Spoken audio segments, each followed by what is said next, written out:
Saya ucapkan terima kasih atas kehadirannya pada siang hari ini dalam rangka diseminasi budaya positif yang akan saya lakukan untuk memenuhi tugas aksi nyata saya pada modul 1.4 dalam pendidikan program guru penggerak. Pertama-tama patutlah kiranya kita panjatkan rasa puji syukur kita kehadirat Tuhan Yang Maha Esa, yang mana pada siang hari ini kita masih diberikan kesehatan untuk menghadiri kegiatan hari ini dalam keadaan sehat. Tak lupa sholawat serta salam tetap tercurahkan kepada Nabi besar Muhammad SAW yang akan kita nantikan syafaatnya di hari akhir nanti. Langsung saja Bapak Ibu, di sini saya akan melakukan penyebaran pemahaman dan pengalaman penerapan budaya positif yang sudah saya pelajari dalam pendidikan program guru penggerak ini. Perkenalkan, di sini ada pembimbing saya dalam pendidikan ini, yaitu ada Bapak Syahrul Rozi selaku fasilitator, dan juga ada Bapak pengajar praktik Bapak Radin Cempaka Sari, dan saya sendiri selaku calon guru penggerak angkatan 10.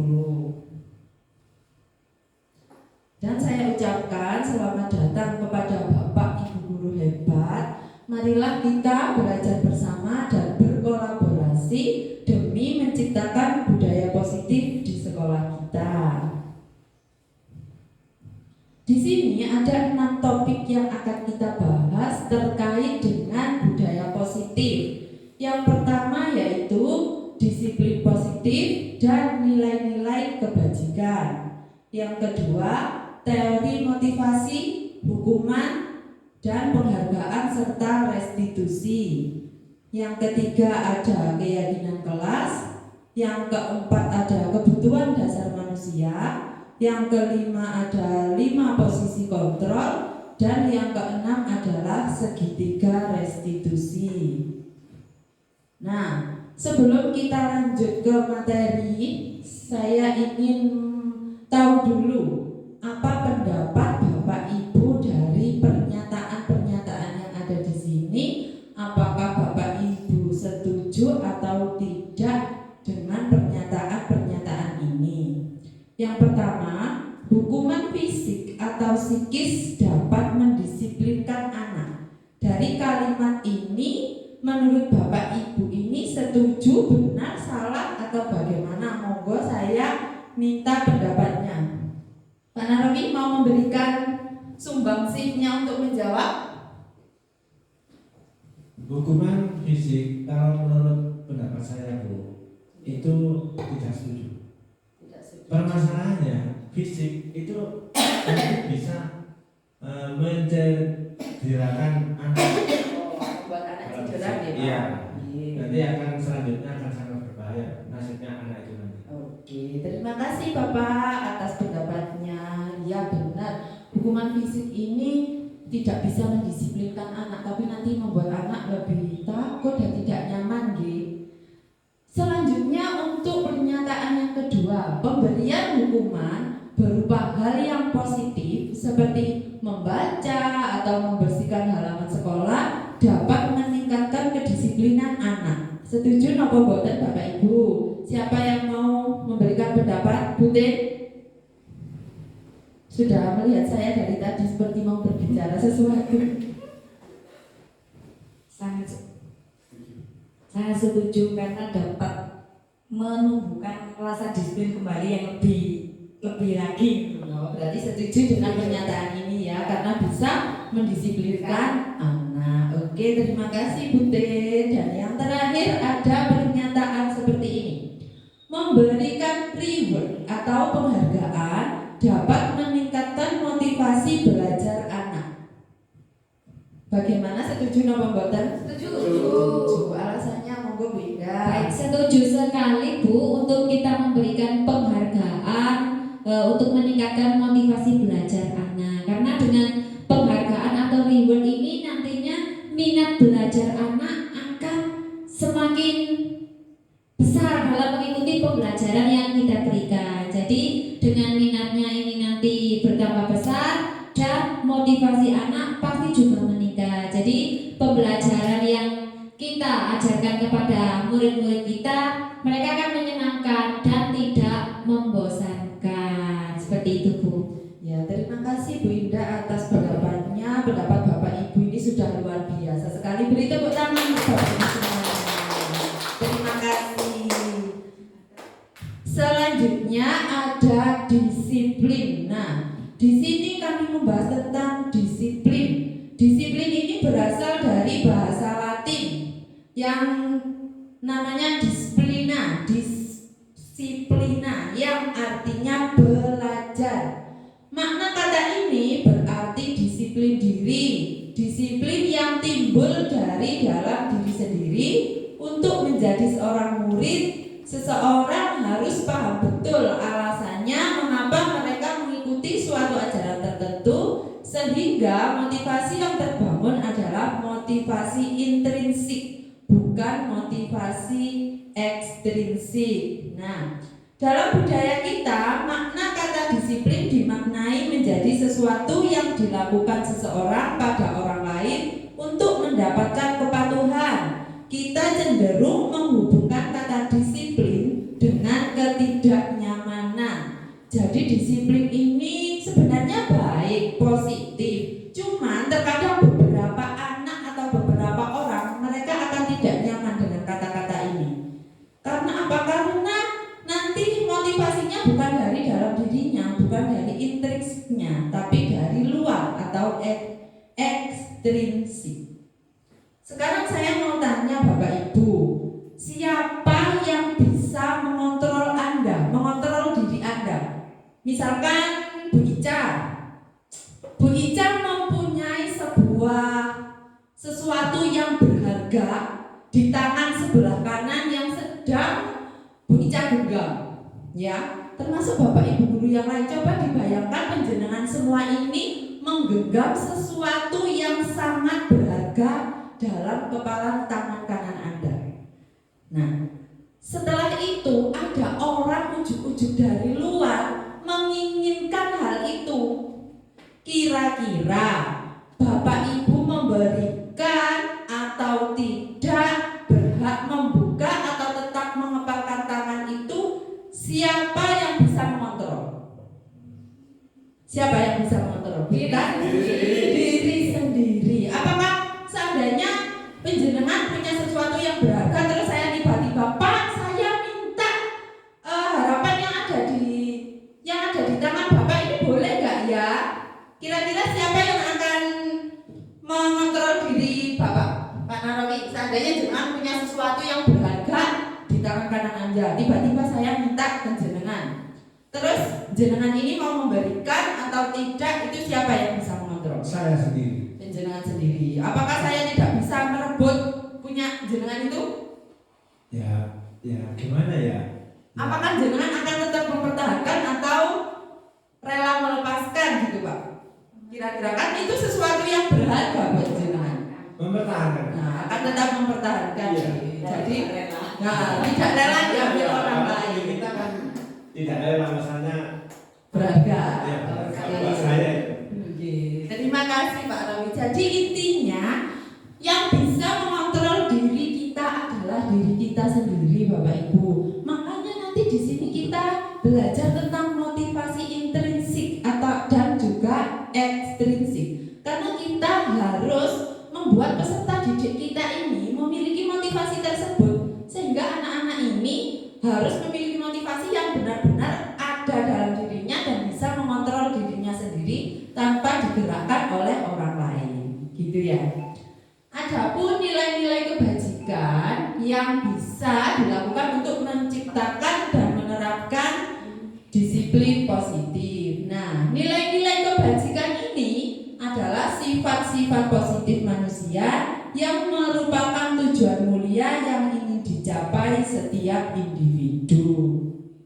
Karena kita menggunakan kurikulum merdeka, sebenarnya banyak sekali nilai-nilai kebajikan di Bapak Ibu. Cuma dalam kurikulum kita ini kita lebih mengemas yang lebih rinci masuk kepada peserta didik kita. Nah, sebenarnya banyak, cuma ini ringkasannya. Coba saya mau minta tolong kepada Bu Ica untuk membacakan nilai kebajikan dalam profil pelajar Pancasila yang berjumlah 6. Supaya kan Bu Ica masih kurikulum 13 kelasnya, supaya kedepannya penjenengan bisa hafal apa saja yang harus didapatkan untuk peserta didik Anda. Monggo Bu Ica. Jadi profil pelajar Pancasila itu berjumlah 6. Yang pertama itu beriman, bertakwa kepada Tuhan Yang Maha Esa dan berakhlak mulia. Yang kedua berkebinekaan global. Yang ketiga mandiri. Yang keempat bergotong royong. Yang kelima bernalar kritis, dan yang terakhir yang keenam kreatif. Ya, terima kasih Bu Ica sudah berkenan membantu saya. Bermantuk ya Bapak Ibu, memang siang ini model-model tidur siang, dan ini adalah nilai-nilai kebajikan yang bisa kita terapkan kepada peserta didik kita dalam mencapai disiplin positif. Di sini juga ada topik tentang 3 motivasi perilaku manusia yang saya sebutkan tadi. Ada motivasi ekstrinsik dan ada motivasi intrinsik, ya. Motivasi ekstrinsik ini lebih mengarah kepada hukuman dan konsekuensi. Nah, dari motivasi ekstrinsik ini, contoh yang pertama, dia hanya untuk menghindari ketidaknyamanan atau hukuman. Jadi peserta didik ini dia hanya untuk menghindari hukuman, untuk melakukan sesuatu. Dia menghindari sebuah hukuman untuk melakukan sesuatu. Dan yang kedua, untuk mendapatkan imbalan atau penghargaan dari orang lain. Berarti dia melakukan sesuatu ini hanya untuk mendapatkan imbalan atau penghargaan. Nah, jadi di sini dijelaskan bahwa untuk menghindari hukuman dan juga mendapatkan imbalan ini termasuk motivasi ekstrinsik atau dari luar, bukan dari dalam diri anak tersebut, ya. Terus yang terakhir ada tujuannya untuk menjadi orang yang mereka inginkan dan menghargai diri sendiri dengan nilai-nilai yang mereka percaya. Nah, motivasi inilah yang harus kita gali kepada anak-anak, kita terapkan supaya anak-anak ini benar-benar termotivasi dari dalam dirinya, bukan dari luar, bukan hanya menghindari hukuman maupun mendapatkan imbalan. Nah, dari pemahaman ini ada yang perlu ditanyakan Bapak Ibu? Cukup jelas, nggih? Ngantuk Bunan? Iya, memang jam siang rawan ngantuk. Nah, ini ada contoh kasus. Untuk memahami materi motivasi perilaku manusia tadi, sekarang coba saya tanya. Ada kasus guru datang tepat waktu karena takut dipotong honor. Nah, jadi ada seorang guru ini datang ini tepat waktu, tidak mau terlambat, tapi ada keinginannya yaitu takut honornya dipotong. Menurut panjenengan ini motivasinya ekstrinsik atau intrinsik? Ekstrinsik. Ekstrinsik. Kenapa?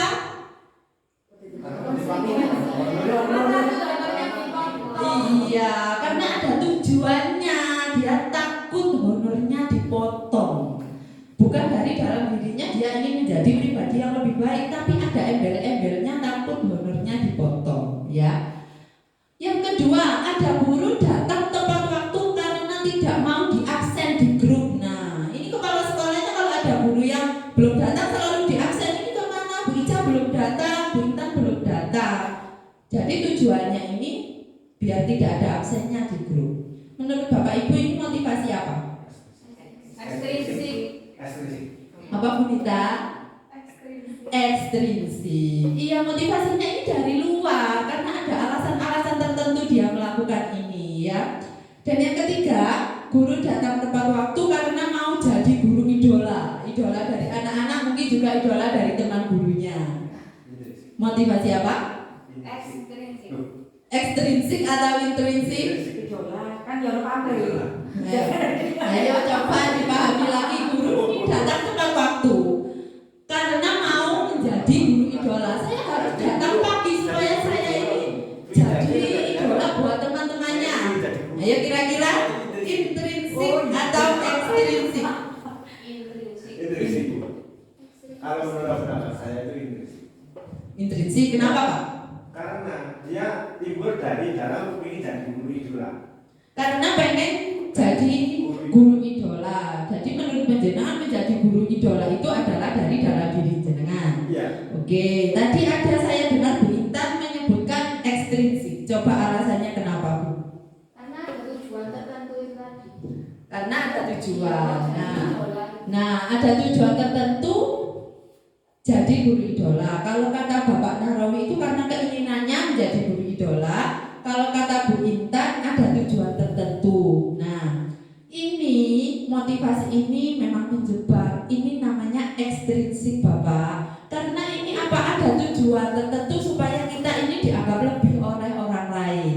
Jadi benar-benar bukan dari diri dalam dirinya dan kayak rodok blunder kan alasannya dia datang jadi guru idola. Kalau saya telat saya nggak jadi guru idola gitu. Jadi motivasinya ini dari luar bukan dari dalam dirinya gitu ya. Oke, ini yang keempat sama ya dengan yang nomor 1 sebenarnya guru datang tepat waktu karena ini honornya ini full gak dipotong, berarti sama ya dengan yang pertama tadi. Sekarang kita beralih ke murid. Murid mengerjakan tugas karena takut diceramahi, takut gak diberi nilai, berarti motivasinya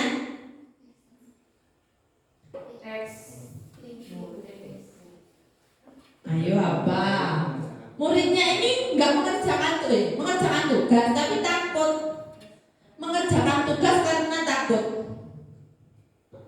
Dia mengerjakan PR, tapi bukannya dia mau mengerjakan, cuma karena kalau nggak mengerjakan nanti saya takut sama bapak ibu guru dimarahi. Berarti motivasi?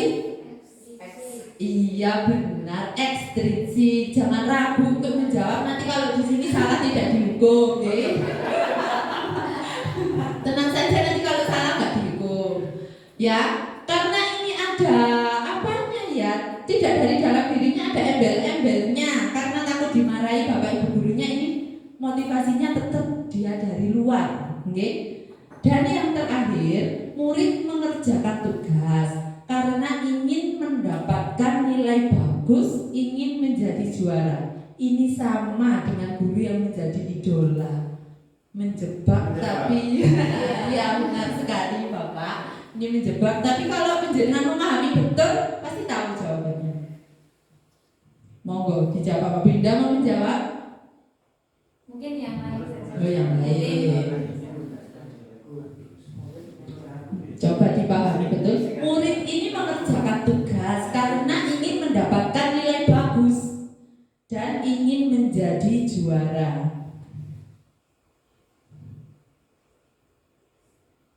Ada yang mau berkenan menjawab? Iya nggak apa-apa Pak, kan namanya pendapat. Ya nggak apa-apa, saya nggak menghukum penjenengan. Iya nggak apa-apa Pak. Ayo Pak disampaikan. Nggak masalah. Intrinsik Bu, masalahnya kan ingin mendapat nilai yang bagus. Itu kan dari dalam. Dari dalam. Bukan berasal dari luar kan. Ya, terus ya terima kasih Pak Narawi. Bute mau memberikan pendapat?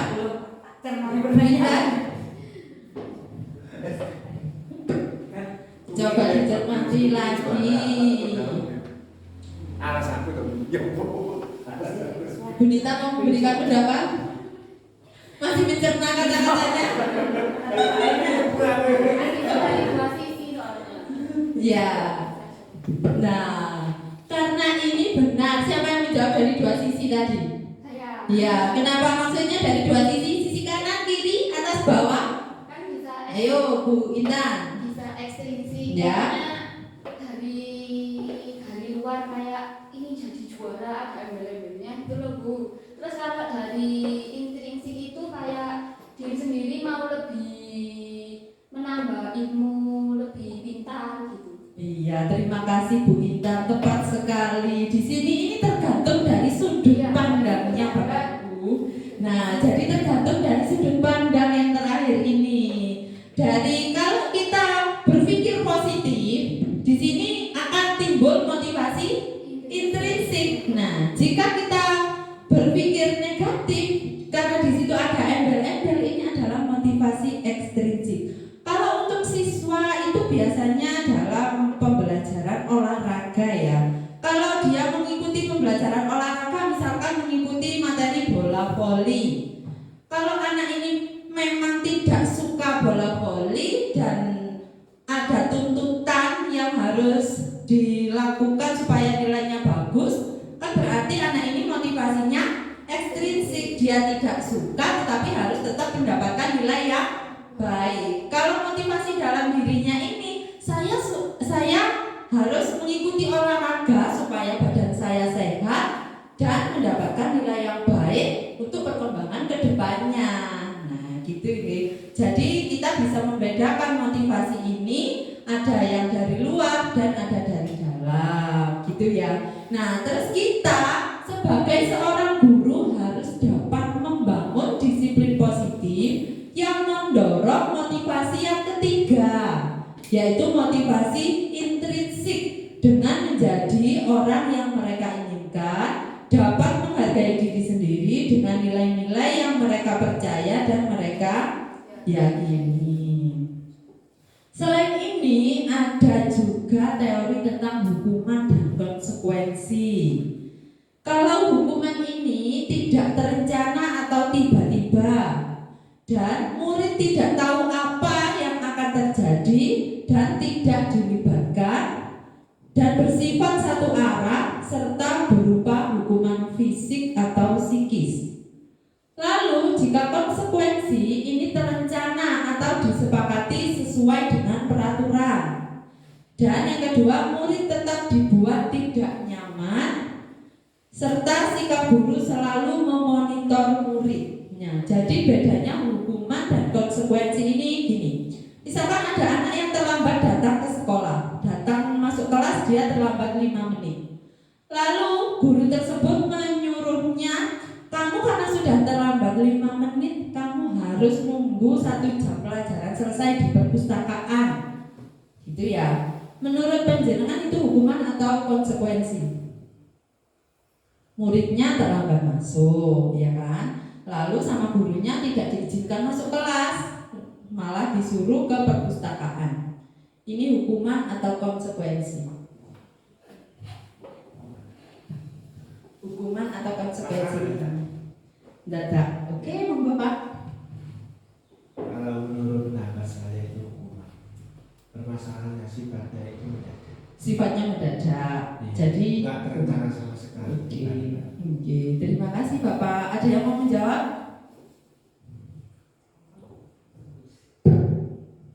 Di situ sudah terlihat bedanya. Ada yang tiba-tiba, ada yang sudah disepakati. Nah, benar sekali Bu Yena memberikan pendapat yang benar. Ya, belum benar nggak apa-apa. Bisa berupa hukuman, bisa berupa konsekuensi. Nggih. Kan belum. Kenapa? Bisa kan kalau hukuman antara tiba-tiba kan bisa terencana terjadi kesepakatan sebelum pemberangkatan. Nggih. Besok jika telat, Iya, harus kesepakatannya dulu. Bisa tergantung Iya, yang menilai situasi situasi dan kondisi. Oke, terima kasih. Beri tepuk tangan untuk Pak Narawi sama Bu Diate. Iya, tepat sekali Bapak Ibu. Jadi hukuman dan konsekuensi ini tergantung dari situasi. Bisa dikatakan hukuman, iya itu benar karena kita belum melakukan kesepakatan. Kalau kita belum ada kesepakatan, tiba-tiba ujung-ujung anaknya ini terlambat, yaitu dinamakan hukuman karena tiba-tiba atau mendadak tadi kata Pak Narawi ya. Tapi Bu Priyatin bilang ini konsekuensi karena sebelumnya sudah ada kesepakatan. Nah, ini tepat sekali, tetapi ini tetap membuat anak didik kita ini tidak nyaman dengan kondisi yang seperti ini. Kalau kondisi yang saat ini harusnya bisa diterapkan dengan restitusi. kontribusi, itu yang lebih tepat. Nah, ini ada lagi untuk memahami bedanya hukuman dan konsekuensi. Oh, beda. Ada ini satu, mencatat 100 kali di dalam buku kalimat saya tidak akan terlambat lagi karena terlambat ke sekolah. Etok-etoknya ini belum ada kesepakatan, berarti termasuk apa kalau belum ada kesepakatan? Hukuman. Apa hukuman? Ya, tepat sekali. Kalau belum ada kesepakatan namanya hukuman ya Bapak Ibu. Oke, yang kedua dibaca Bunda. Lari mengelilingi lapangan basket 2 kali karena terlambat hadir di sekolah. Kalau menurut saya ini hukuman, Bu. Tapi kalau misalkan ini sudah disepakati sebelumnya, ya bukan hukuman. Iya, betul. Terima kasih Bu Indah. Jadi tindakan guru ini konsekuensi dan hukuman itu sebenarnya tergantung dari kesepakatan awal kita dengan anak didik kita, ya. Kesepakatan kita dengan murid. Jika belum ada kesepakatan terus tiba-tiba kita ujung-ujung memberikan sesuatu tugas tambahan baru, itu namanya hukuman. Tapi jika ada kesepakatan namanya konsekuensi. Nah, ini contoh yang ada. Membersihkan tumpahan air di meja. Ada murid kita yang menumpahkan air minum di meja karena tersenggol pada saat belajar. Ini tidak ada peraturan kan untuk menyenggol sebuah botol, ya kan? Nah, ini berarti termasuk hukuman atau konsekuensi. Di sini tidak akan ada peraturan. Karena dia sudah menumpahkan minuman tadi. Iya, tepat sekali. Konsekuensi karena sudah menumpahkan, jadi harus bertanggung bertanggung jawab membersihkan. Tepat sekali. Sudah paham, ya? Bedanya hukuman dan konsekuensi. Oke, siap. Terima kasih. Selanjutnya ada tentang keyakinan kelas. Keyakinan kelas atau kesepakatan kelas yang diyakini bersama oleh guru dan murid selama proses pembelajaran. Dan kegiatan ini biasanya dilakukan saat awal pembelajaran Bapak Ibu di awal semester. Kita masuk di kelas yang baru, suasana baru, kita melakukan kesepakatan kelas bersama peserta didik kita, mana yang boleh dan mana yang tidak boleh dilakukan di dalam kelas. Nah, ini digunakan untuk membuat anak-anak kita menjadi lebih disiplin. Adapun langkah-langkah dalam membentuk keyakinan kelas.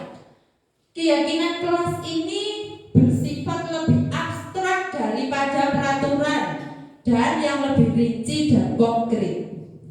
Keyakinan kelas berupa pernyataan universal atau kalimat positif. Keyakinan kelas senantiasa dibuat dalam bentuk positif. Keyakinan kelas hendaknya tidak terlalu banyak sehingga mudah diingat dan dipahami oleh semua warga kelas. Keyakinan kelas sebaiknya sesuatu yang dapat diterapkan di lingkungan tersebut.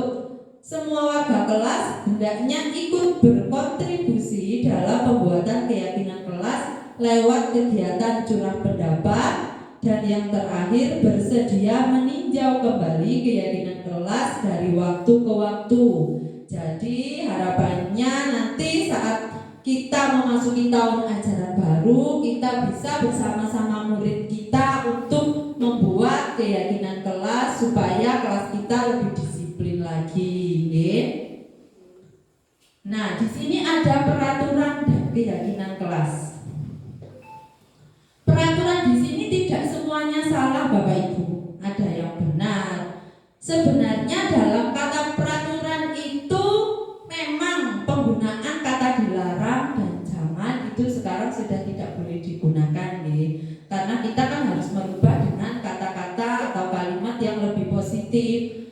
Nah, ini ada beberapa contoh peraturan yang saya mau tanyakan kepada panjenengan semua, apakah Anda ini setuju dengan peraturan tersebut atau bisa merubah kata-kata tersebut dalam keyakinan kelas? Misalkan yang pertama, selalu kembalikan buku ke tempatnya. Itu kalau dijadikan keyakinan kelas, apa bisa kalimatnya tetap atau bisa berubah? Kalau mau berubah itu seperti apa? Monggo siapa yang mau menjawab? Selalu kembalikan buku ke tempatnya. Ini adalah sebuah peraturan, dan jika dijadikan menjadi keyakinan kelas, iya betul, kata jangan dan dilarang dan tidak boleh itu yang tidak boleh digunakan. Monggo menurut Bapak Ibu, apakah kalimatnya ini tetap atau dirubah saja Bu menjadi yang seperti ini? Monggo siapa yang mau menjawab? Bu Intan mungkin?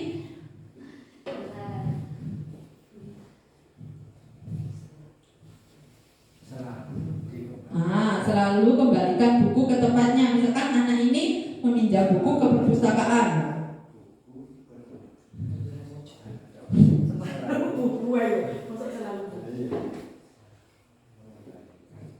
Bu Indah mungkin mau menjawab yang nomor 1. Seumpama saya mengganti seperti ini boleh tidak Bu? Kembalikan buku setelah dipinjam ke tempatnya, boleh tidak Bu? Ya bisa saja Bu, cuma kan kalau keyakinan itu kita mengambil kata yang lebih ringkas dan tidak terlalu panjang. Mungkin bisa diringkaskan lagi. Kembalikan buku ke tempatnya. Iya, tepat sekali. Kembalikan buku ke tempatnya. Intinya dari keyakinan kelas ini katanya tidak terlalu panjang dan mengandung kalimat yang positif. Kembalikan buku ke tempatnya, keyakinan kelasnya dirubah menjadi seperti itu ya. Kalau nilainya yang terkandung di dalamnya apa? Nilai universalnya, nilai kebajikannya, tanggung jawab harus mengembalikan buku, sudah dipinjam kok tidak mau dikembalikan ya. Jadi keyakinan kelas ini selain katanya positif juga harus mengandung nilai universal, nilai kebajikan yang baik. Nah, yang kedua, dilarang mengganggu orang lain. Kira-kira diganti seperti apa untuk menjadi keyakinan kelas? Dilarang. Tadi tidak boleh pakai dilarang. Jangan mengganggu orang lain.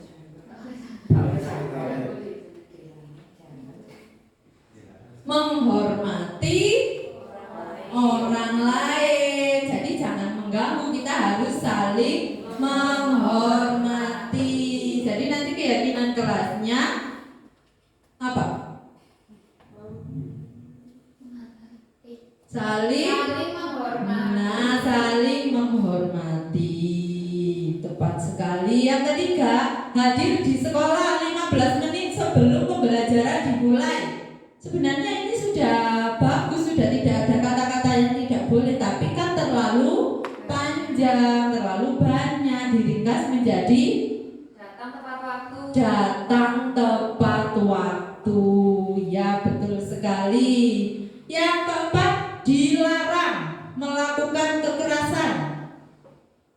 Gak boleh nonjok temannya. Dilarang melakukan kekerasan berarti saling menyayangi. Jadi ke temannya ini nggak boleh saling gontok-gontokan, nggak boleh berantem. Jadi harus saling menyayangi. Lalu ini dilarang menggunakan narkoba. Waduh, bahaya ini. Kira-kira dari peraturan ini keyakinan kelas apa yang bisa dipakai? Dilarang menggunakan narkoba. Apa Bu?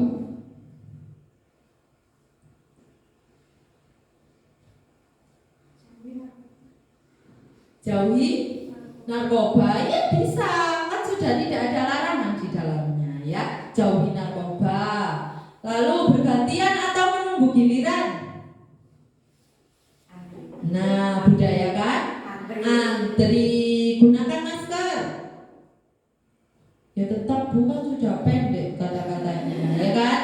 Sudah pendek mau dipendekkan sudah tidak bisa itu Bu, ya. Jangan berlari di kelas atau koridor. Anak-anak nggak boleh lari-lari. Jangan berlari di kelas atau koridor. Harap tenang, bisa? Mungkin yang lebih spesifik. Jangan berlari kan nanti takutnya jatuh. Misalkan kalau saya mau mengusulkan jaga keselamatan, bisa nggak ya kira-kira? Boleh. Bisa nggak? Jaga keselamatan. Utamakan keselamatan. Ya, terima kasih Bu Dan sudah lebih melengkapi. Paham ya? Jadi kalau keyakinan ini sifatnya lebih positif dan tidak terlalu panjang. Ya. Selanjutnya ada tentang 5 kebutuhan dasar manusia. Kebutuhan dasar manusia ini ada 5 Bapak Ibu. Yang pertama ada bertahan hidup, yang kedua ada kasih sayang, yang ketiga kebebasan, yang keempat kesenangan, dan yang kelima ini adalah penguasaan. Nah, 5 kebutuhan dasar ini biasanya dibutuhkan sekali oleh peserta didik kita. Anak-anak ini membutuhkan kelimanya. Tanpa kita sadari mungkin kita entah itu mengabaikan atau tidak memberikan.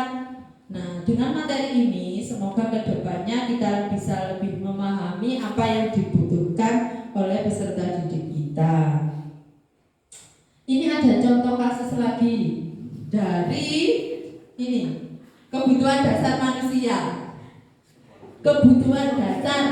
Nah, jika ada kata-kata seperti ini, kan tadi ada, nah ini di bawah sudah saya tulis kembali kebutuhannya. Ada bertahan hidup, ada penguasaan, ada kebebasan, kasih sayang, dan rasa diterima, serta kesenangan. Nah dari sini, jika ada kalimat, ibu guru bilang aku tidak boleh bersenandung sewaktu mengerjakan tugas. Katanya kelas harus tenang, tidak ada suara, kan gak seru jadinya. Jadi anak ini merasa di kelas ini tidak seru karena sama gurunya ini suruh diam, tidak boleh ada suara. Berarti anak ini sebenarnya sedang membutuhkan apa Bapak Ibu dari kelimanya? Anak ini bosan dengan situasi yang sepi, situasi yang gak ada suara di kelas. Anak ini kan nyanyi-nyanyi, bersenandung, tapi sama gurunya tidak boleh. Berarti kebutuhan apa yang sedang dirasakan anak ini? Kebebasan atau kesenangan? Bisa kebebasan, bisa kesenangan. Kan kalau bernyanyi itu perasaan kita senang, happy. Ya, betul. Ya, berarti itu yang lebih tepat Bu D. Karena anak ini bisa merasa senang di kelas. Kalau anak ini bosan, kelasnya menjenuhkan, kan anak ini berarti tidak mendapatkan kesenangan saat belajar. Jadi kita harus memahami sebenarnya kondisi-kondisi seperti ini yang ada di dalam kelas kita. Jadi tidak harus ya Bapak Ibu di kelas itu harus sepi, mangkring, tanpa suara, kecuali kalau ujian ya. Kalau ujian rame itu bahaya kan ya. Yang kedua, ibu guru tidak menyapaku hari ini, padahal aku kan pakai jepit rambut baru. Nah, anak ini mau gurunya ini menyapa, aku pakai jepit rambut baru kok bu guru tidak menyapa. Berarti kira-kira kebutuhan apa? Tinggal 4 berarti yang belum. Kasih sayang dan rasa diterima. Iya, tepat sekali. Anak ini membutuhkan kasih sayang karena mau diperhatikan. Terkadang kan kita menemui anak didik kita kan pakai, Bu, saya baru beli tas baru, buku saya baru. Apalagi anak-anak SD ya selalu menunjukkan barang-barang baru yang diberikan oleh orang tuanya atau oleh siapapun itu. Nah, kita harus memenuhi kebutuhan itu, kasih sayang, kita menerima anak itu supaya anaknya merasa nyaman. Ya. Yang ketiga, aku bosan, masa belajarnya cuma gitu gitu-gitu aja, dengerin ceramah dari ibu guru saja. Anak ini bosan di dalam kelas karena gurunya suka ceramah, nggak ada permainan, nggak ada ice breaking. Kira-kira dari bertahan hidup, penguasaan, dan kebebasan, mana yang lebih tepat?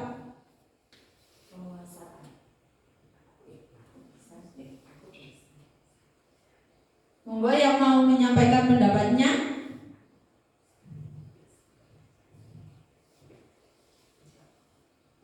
Aku bosan belajarnya, masa gitu-gitu aja, bu gurunya ceramah, harusnya kan nyanyi-nyanyi, harusnya kita belajar di luar kelas, outing kelas, kita bebas bergerak, bebas bernyanyi, berarti dia sedang membutuhkan apa?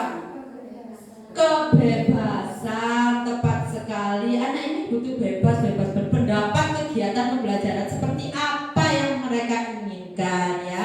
Jadi kita juga tidak boleh tutup mata, kita harus sekali menanyakan kepada anak-anak pembelajaran seperti apa yang kalian inginkan supaya anak-anak ini tidak merasa jenuh dan tidak merasa bosan. Yang keempat, aku sebel gambaranku tidak rapi, malah bu guru nunjukin ke teman-temanku di depan kelas. Nah, anak ini menggambar tapi gambarnya belum sempurna, sama gurunya ditunjukkan kepada teman-temannya.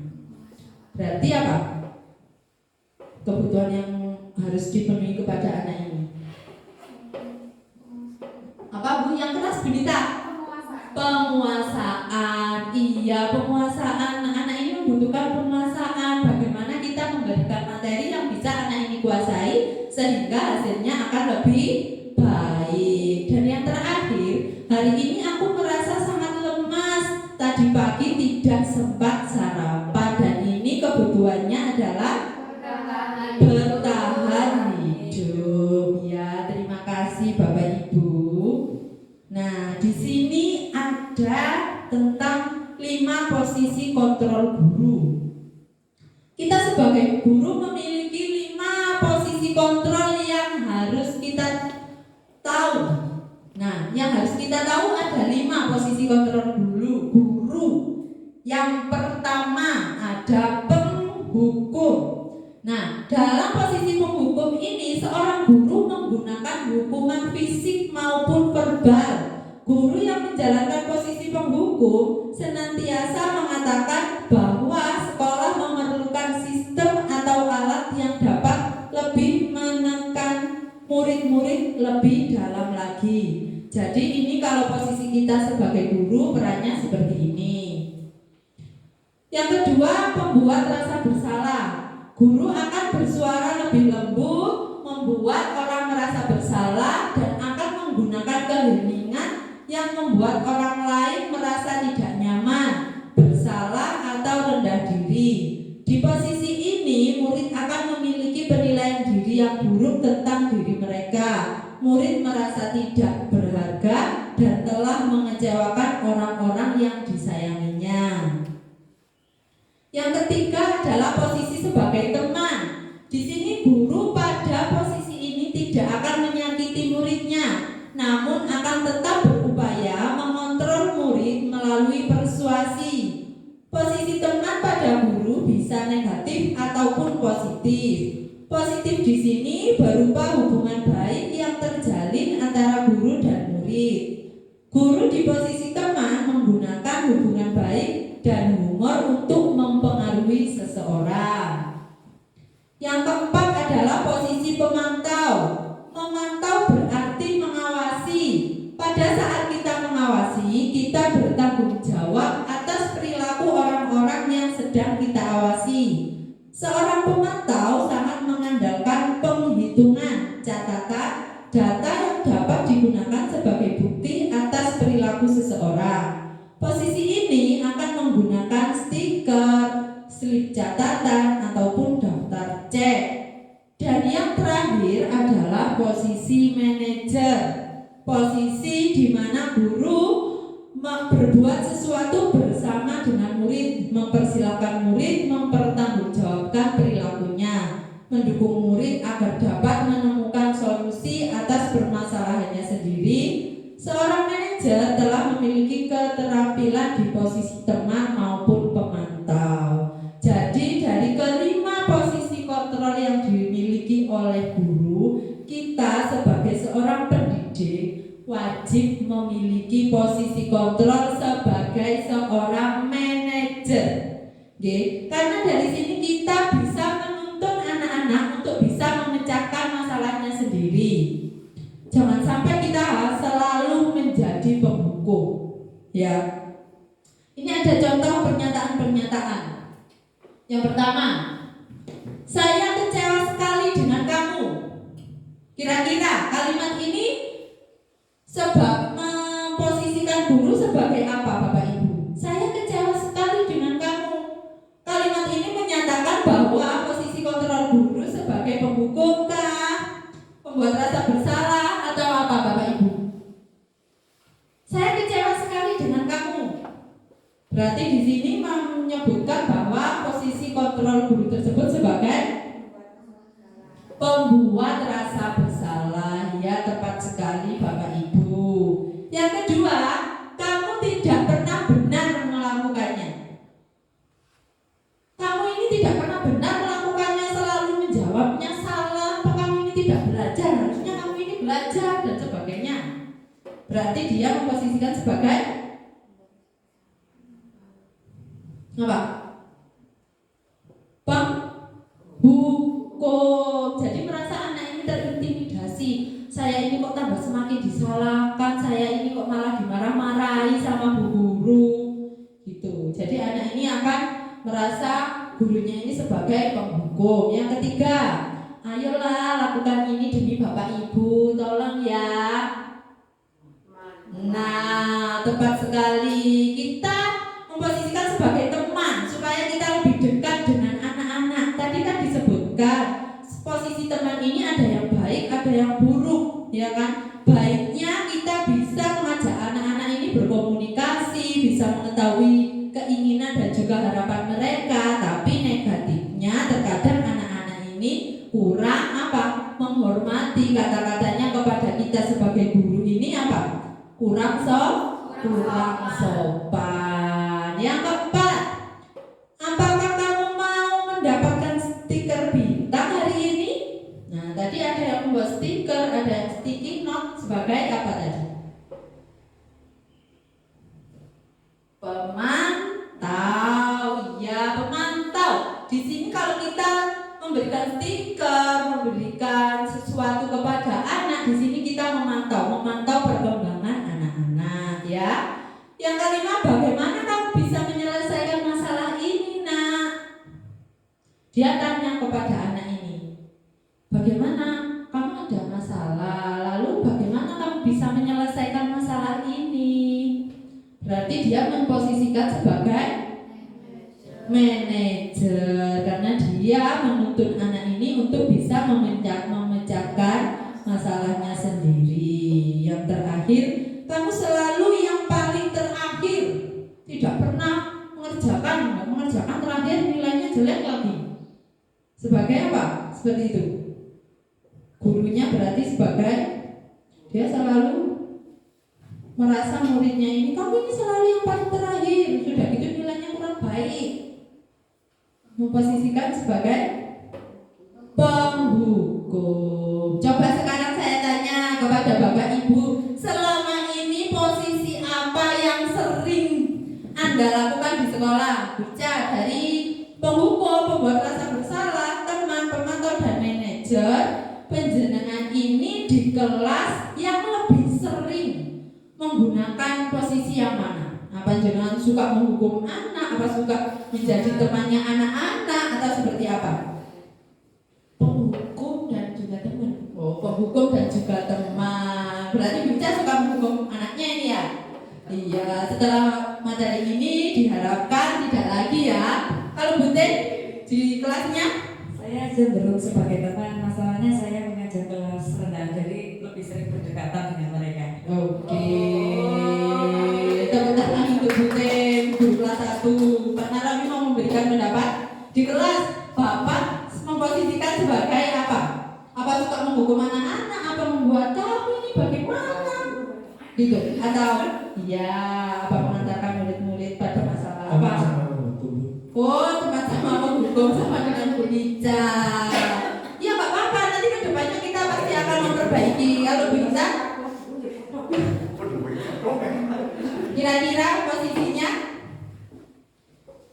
sebagai pemantau. Oh, pemantau berarti memperhatikan murid-muridnya dengan beberapa data. Ya, terima kasih. Tapi harapannya setelah materi ini Bapak Ibu bisa lebih memposisikan diri sebagai manajer. Karena dalam posisi ini kita bisa menuntun anak-anak supaya bisa menyelesaikan masalah, ya. Dan posisi manajer ini sangat berpengaruh dari materi saya yang terakhir, yaitu segitiga restitusi, ya. Nah, dari segitiga restitusi ini adalah posisi kita yang sebagai manajer dalam mendidik, mengantarkan anak-anak ini dengan posisi manajer. Jika anak-anak ada masalah, kita melakukan restitusi supaya anak-anak ini tetap nyaman, tidak takut kepada kita sebagai gurunya. Kita memiliki ada namanya segitiga restitusi, di mana segitiga restitusi ini adalah proses menciptakan kondisi bagi murid untuk memperbaiki kesalahan mereka sehingga mereka bisa kembali pada kelompok mereka dengan karakter yang lebih kuat. Segitiga restitusi ini yang pertama adalah menstabilkan identitas Bapak Ibu yang pertama. Setelah itu ada validasi tindakan yang salah dan juga menanyakan keyakinan. Nah, ini adalah kata kunci. Kata kunci kita saat melakukan restitusi yang pertama yaitu menstabilkan identitas. Ini adalah kuncinya. Kunci awalnya yaitu kita memberikan kata-kata sebagai berikut kepada anak didik kita. Berbuat salah itu tidak apa-apa.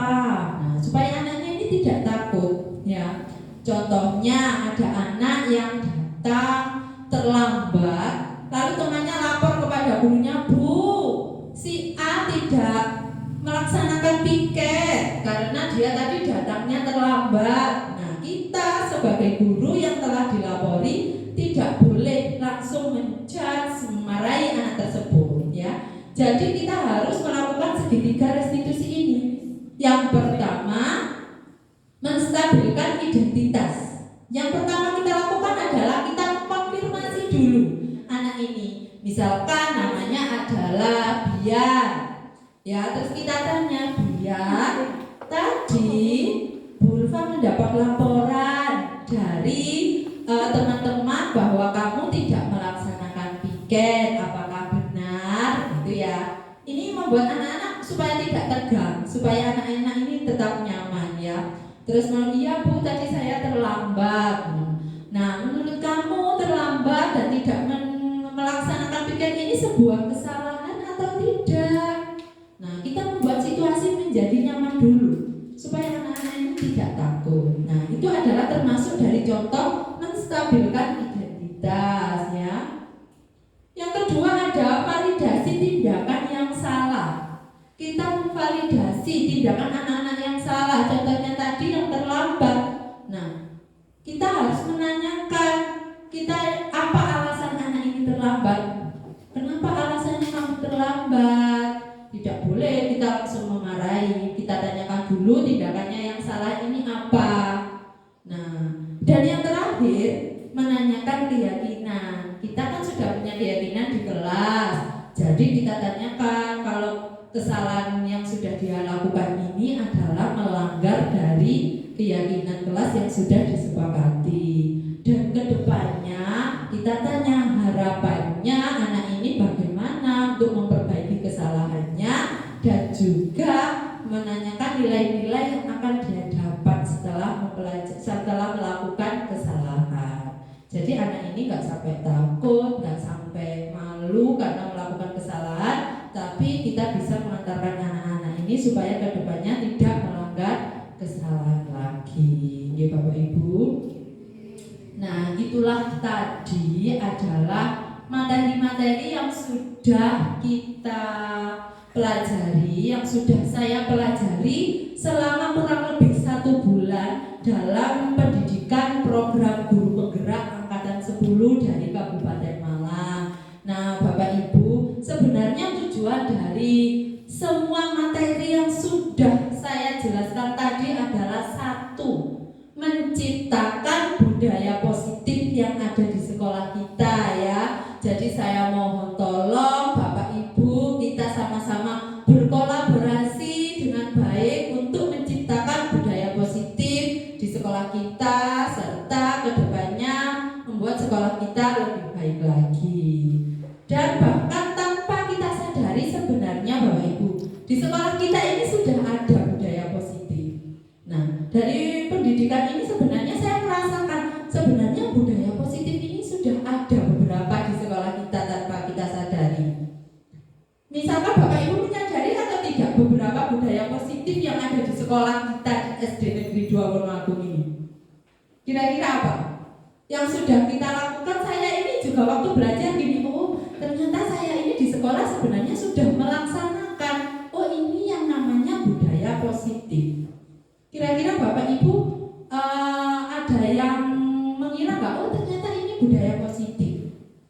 Apa kira-kira program kita yang menjadi salah satu budaya positif?